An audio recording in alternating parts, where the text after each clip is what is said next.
he went Cali again. They're running in, running in. A bomb has been located by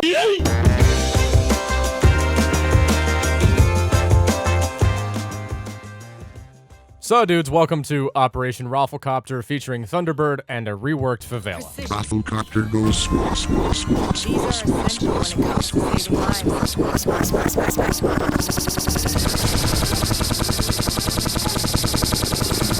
And that's how I fly.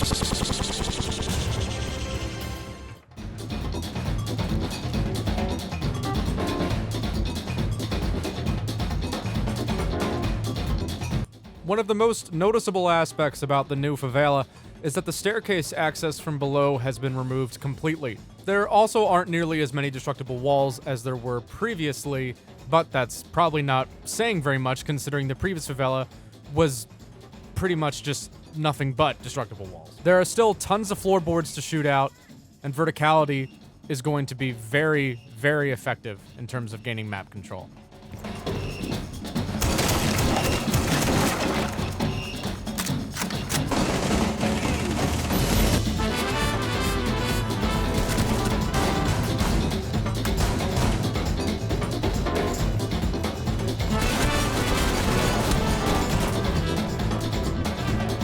Yay!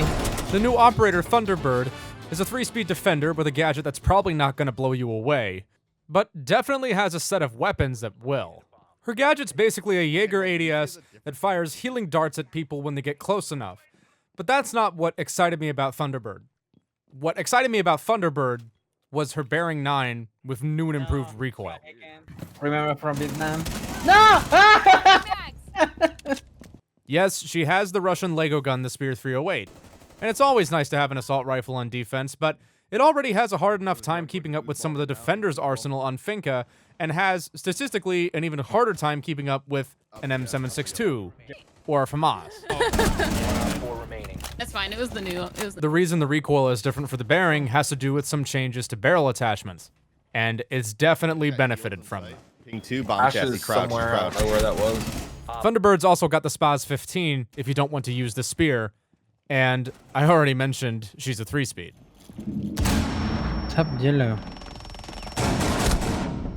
She's also got C4, but I spent more time doing rat shit with the SPAS and the bearing than I did trying to get C4 kills.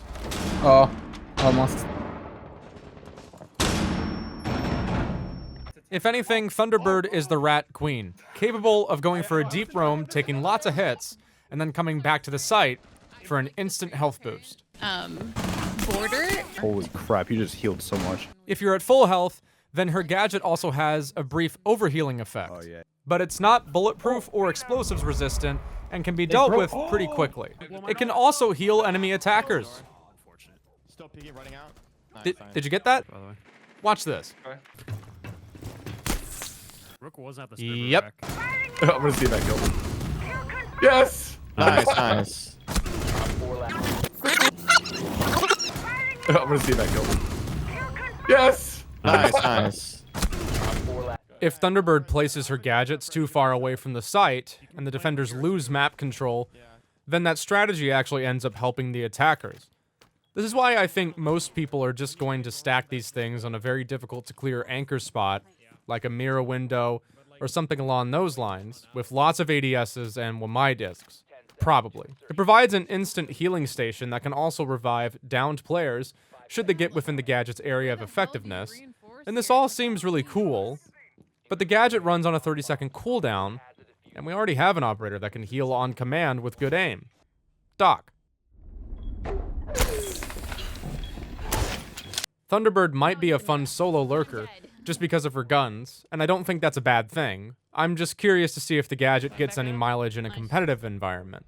I've mentioned barrel attachments a couple of times already.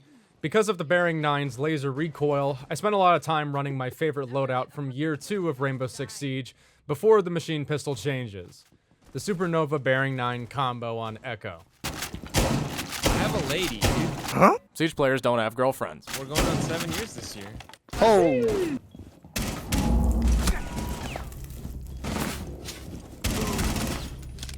Op 4 found a bomb. You must defend it. Let them plan, let them plan. Crouched on ping. Nice. Nice shot. The compensator has been modified to only affect recoil to the left and right. The muzzle brake is primarily for resetting muzzle climb to the center, and the flash hider is supposed to be somewhere in the middle, mitigating vertical and horizontal kick to various amounts. I encourage you to run some T-hunts with any operators of your choice. You might be surprised to see some weapons handling completely differently. In particular, I had a lot of fun with Buck and Ace. One was playing Murdo.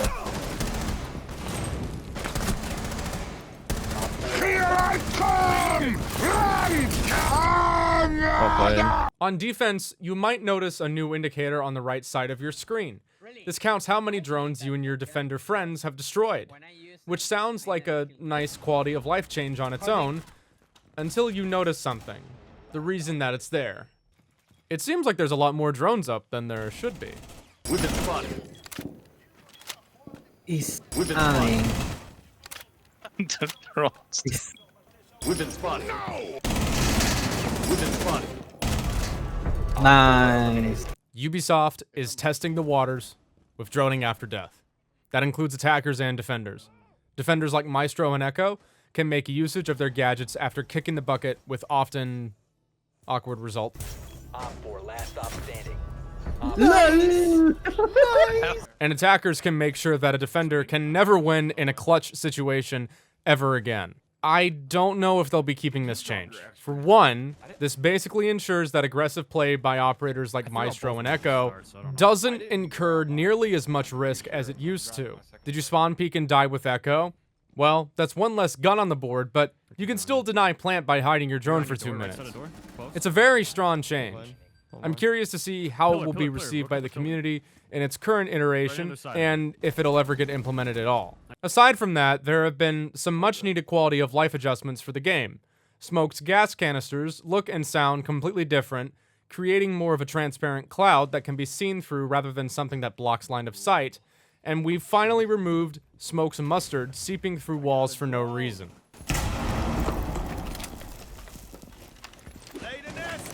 Holy above on the hatch. By 4x4.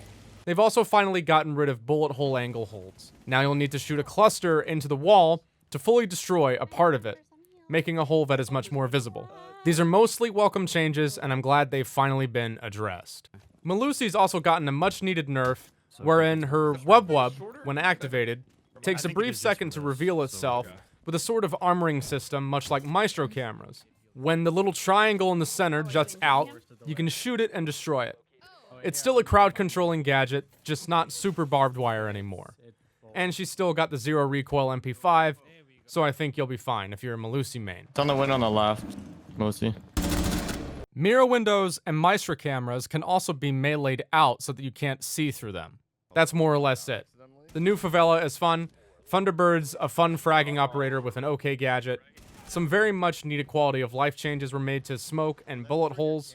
Melusi got nerfed. And some guns handle a bit differently than how you might be used to. And Ubi is testing drone after death. I'm sure this won't start a lot of arguing on the timeline. I'll be streaming the test server when it drops. Check out my Twitch channel in the description, twitch.tv/GregHavener. And if you want to know when I'm live, check out my Twitter, twitter.com/GregHavener. For more North Star content, subscribe to the Gregor Gaming Experience. Give the video a like, share it with your friends. It really does help a lot. And stay tuned for the operator how-to on Thunderbird after the patch reaches live. I'll see you guys there. Thanks so much for watching. Deuces. Remaining. What the?